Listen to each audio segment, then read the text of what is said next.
เมื่อนี้เตรียมใจมาป้าจันพันแก่นี่เตรียมใจมาป้าจันพันแก่สิ้นตำแหน่งกับเสิร์ฟโบราณสิ้นตำแหน่งกับเสิร์ฟโบราณตำนานพญาพันธุ์โอ้ยตามตำนานพญาพันธาพญานาคพร้อมพันธุ์แท้พญานาคพร้อมพันธา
หีบ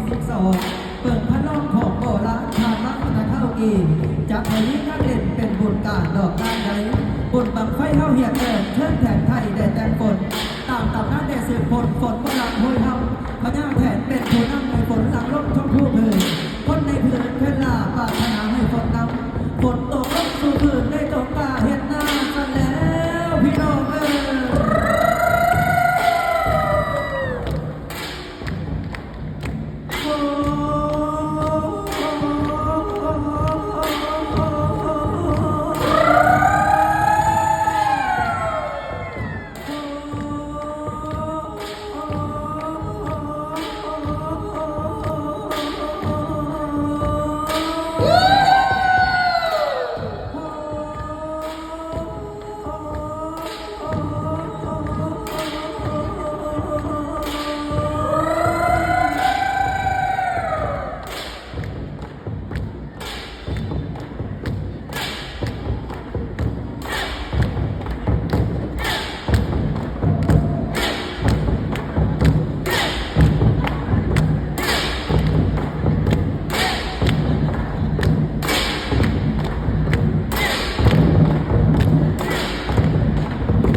เสียงปรบมือให้กับคณะกาศบั้งไฟจากอำเภอคำเขื่อนแก้วอีกครั้งหนึ่งครับส่งไปอย่างสวยสดงดงามนะครับก็คือความสนุกสนานความม่วนซื่นนะครับที่ได้ถ่ายทอดให้กับพี่น้องประชาชนรวมถึงนักท่องเที่ยวและสื่อมวลชนทุกท่านที่มาเที่ยวงานประเพณีบุญบั้งไฟจังหวัดยโสธรนะครับ